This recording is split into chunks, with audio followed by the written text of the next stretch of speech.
Ayan, magluluto tayo ng pakbet na ang sahog is sardines. Ayan. Yan ang mga sangkap natin, guys.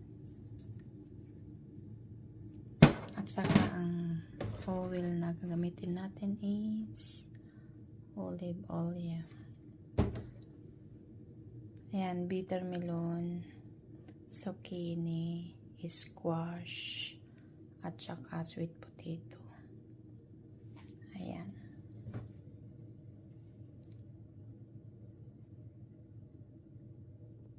At saka itong half salt ang gagamitin natin, salt. Garlic.